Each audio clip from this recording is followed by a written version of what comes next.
Welcome to this week's gaming news. It is delayed a day thanks to me being obsessed with Starfield. It's fantastic. As you can see, the background is also Starfield because it's fantastic.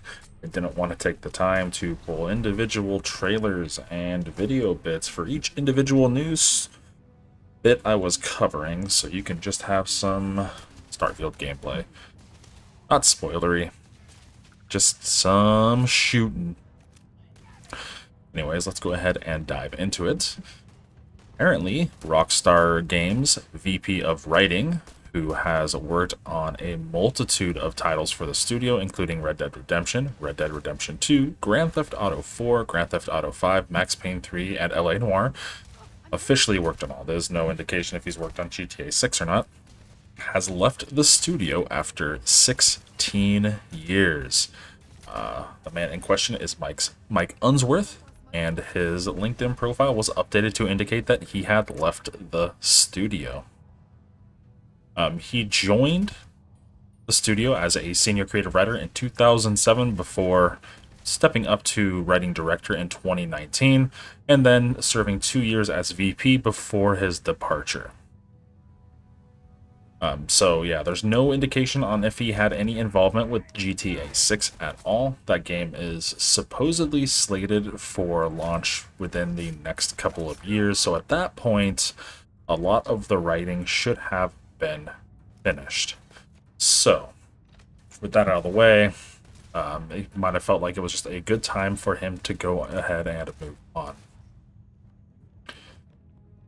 Allegedly, and not allegedly, actually, apparently the Germany-based indie dev, Me Games, developers of titles such as the most recent Shadow Gambit, a fantastic turn-based CRPG, they are apparently closing down following the game's release. They do plan to support the game with patches and additions, but otherwise they're ceasing development and will slowly ramp down in the coming months. The founders Dominic Abe and Johannes Roth are now trying to relocate the studio's few dozen employees who will be paid a bonus taken from Shadow Gambit profits to ease the transition. The reason they're closing down? It's not because they were failing as a studio or bankruptcy or anything like that, but apparently it was exhaustion. And a quote coming from, excuse me, and a quote coming from them directly. As we look back at our 15-year journey crafting games and crying about it, we feel grateful for the incredible love and support we received from all of you.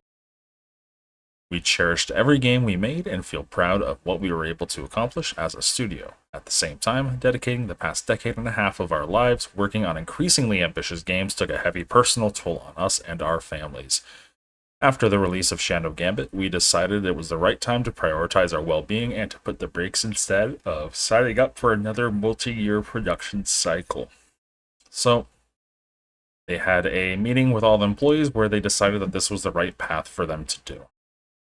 So, it's not like they're being shut down by anything. It was a decision between the employees of the small indie studio. So, good on them. They do have a great backlog of games that they can, hang their hat on as they move forward into their next career paths. Apparently, other shutdowns and not so good news coming out of the Embracer Group and their studios. So apparently after the $2 billion deal with Savvy Games from Saudi Arabia and the Crown Prince of Saudi Arabia fell through, Embracer is finally being hit with those tolls. Gearbox Publishing is cutting 50 jobs as a result of that. And Alan Jackmart said, "No one saw it coming, but my contract and those of my colleagues who started in June had to be terminated. We were simply victims of the group's restructuring." So yeah, Gearbox is a subsidiary of Embracer who owns multiple IPs as well as studios. And they said that they would start cutting jobs this summer after that deal fell through, but that is not the only one. That is not the only one where jobs had been cut. It seems out Volition, the studio behind the Saints Row reboot, as well as the former Red Faction games, is just being shuttered completely. It has been closed down effective immediately as part of the Embracer Group's restructuring program from that fallout of that deal. A post from social media from the group: this past June, Embracer Group announced a restructuring program to strengthen and maintain its position as a leader in the video game industry. As part of that program, they evaluated strategic and operational goals and made the difficult decision to close Volition effective immediately. It also went on to say that Embracer was working to provide job assistance and help smooth the transition for Volition family members. This is going to affect 340-ish people as the studio is just being completely closed down. Who knows if that's going to be restructured to where the employees that are being helped are going to be within other Embracer studios or going further out into the broader workforce, but it's definitely not looking good since that deal fell through, and thank goodness that deal fell through.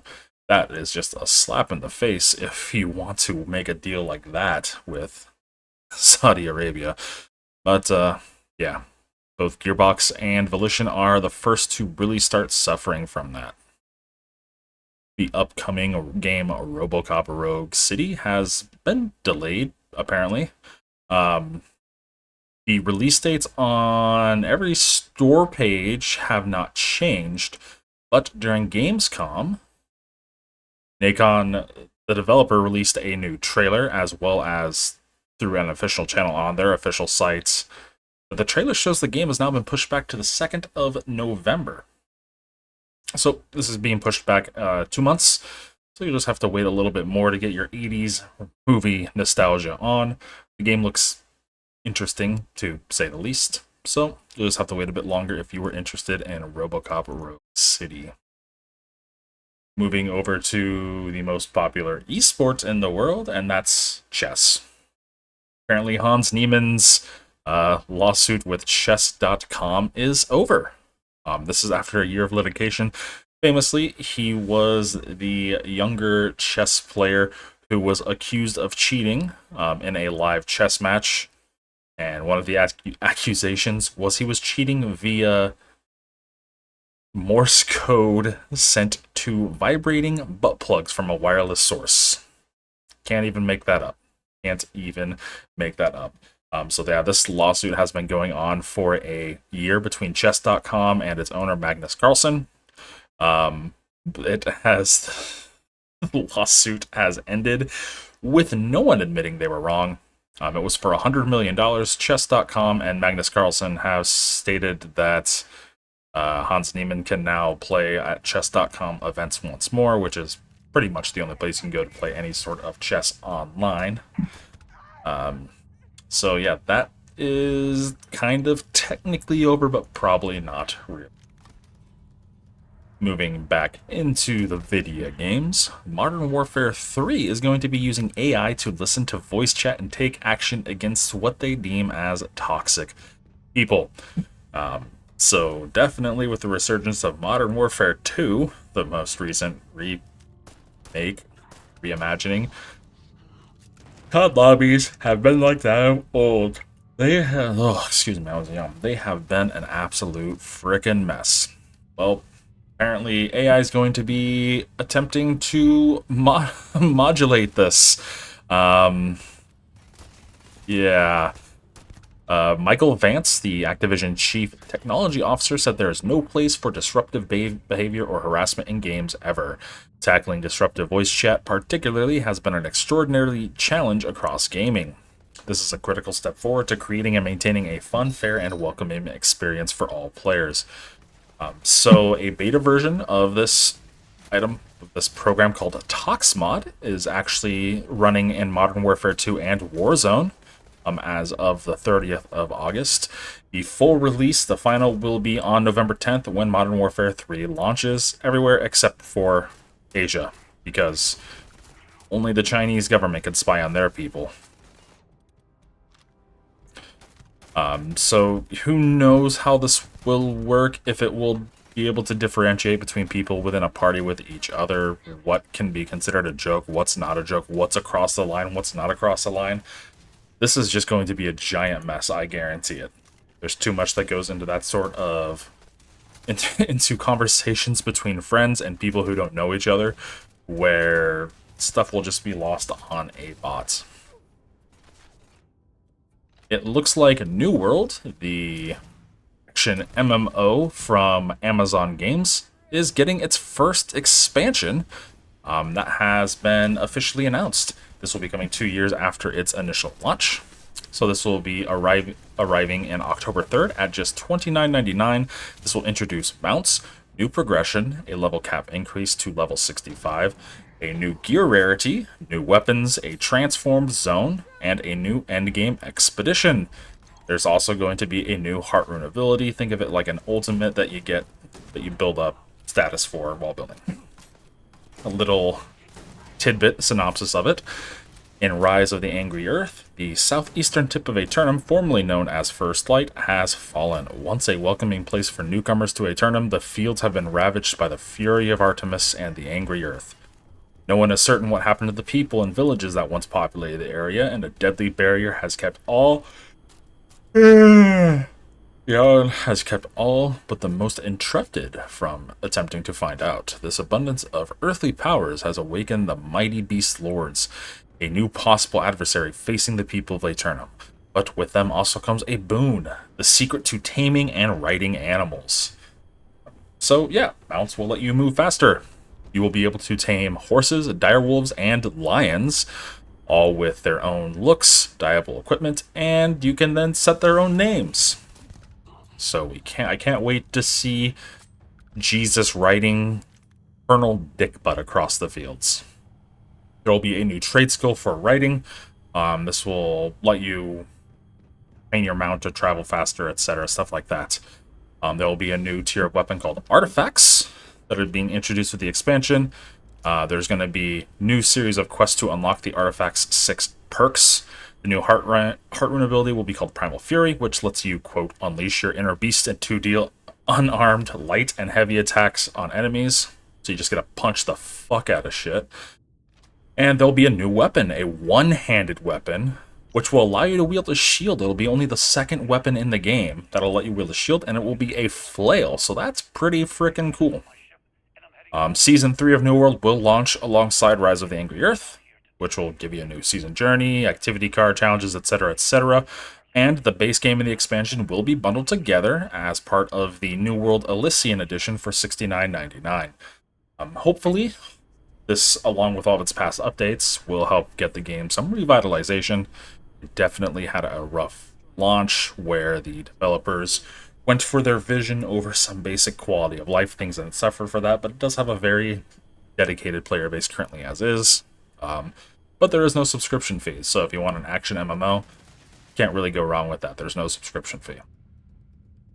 Speaking of subscription fees, kind of more in line with the video I spoke of the other day. Just a quick overview of it. Yes, Sony is increasing the price of their 12-month subscriptions across all tiers. PlayStation Plus Essential will be $79.99. PlayStation Plus Extra will be $134.99. And PlayStation Plus Premium will go up to $159.99. Allegedly, we are going to be getting a PlayStation Showcase on the 12th of September. So hopefully there'll be some indicators as to why that increased so drastically. 30 to 40% for all the packages. So yeah. And Sony has officially named its handheld device Project Q. Well, given it a real name, it's not Project Q, as well as given us a release date. Project Q will be called PlayStation Portal. And it's actually even worse than I imagined initially. PlayStation Portal will be launching for $199.99. It's at least a decent price point. It is a remote play only device, so games do have to be installed on your PlayStation 5, which does have to be on and connected to your network. The PlayStation Portal can only access that remote play streaming through Wi-Fi networks, no any other source of service, so no like 5G service capabilities with it. It'll be supposedly capable of a 1080p resolution at 60 frames a second, so there's that. Let's see, when is that release date? It'll be launching on the 15th of November in the UK, US, France, Germany, Austria, Belgium, Luxembourg, Netherlands, Italy, Spain, and Portugal.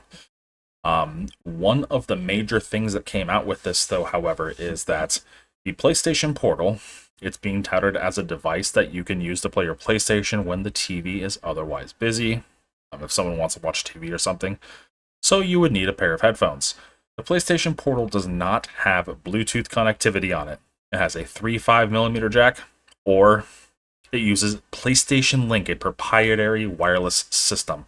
The only two devices that Sony makes that have PlayStation Link are their brand new earbuds and over-the-ear Pulse headphone suite.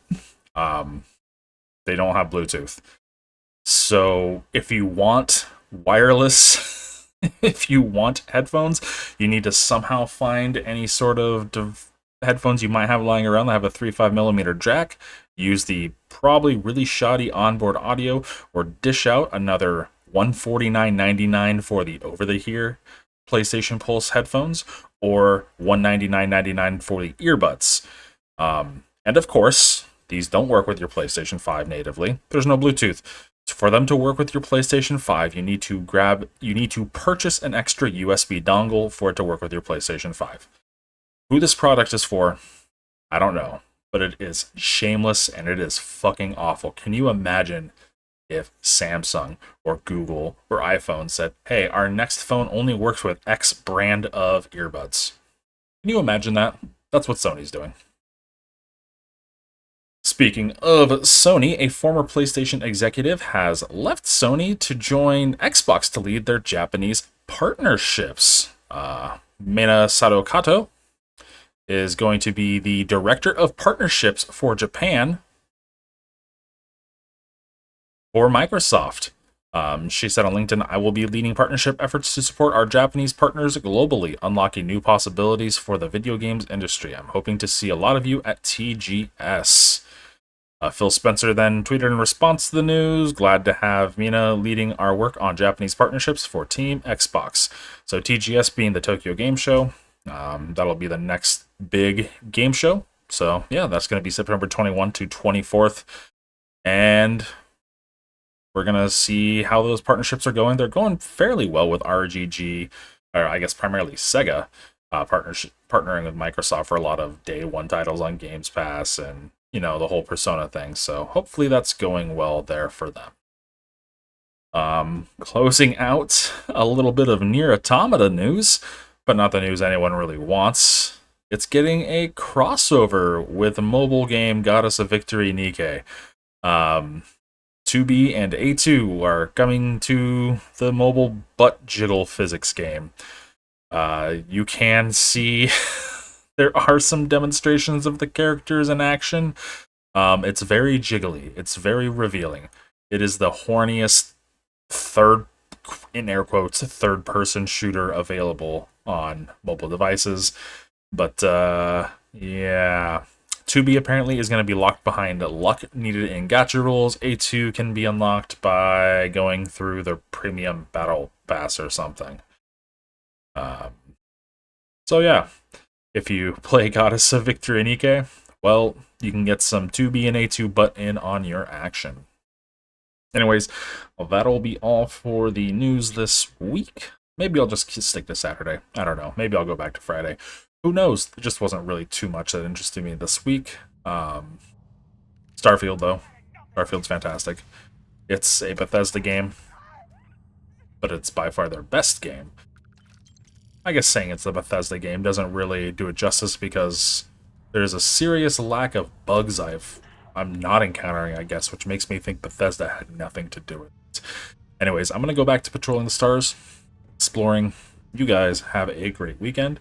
If you enjoyed the news, please go ahead and give the video a like, and go ahead and subscribe to the channel. Have a good weekend and good week.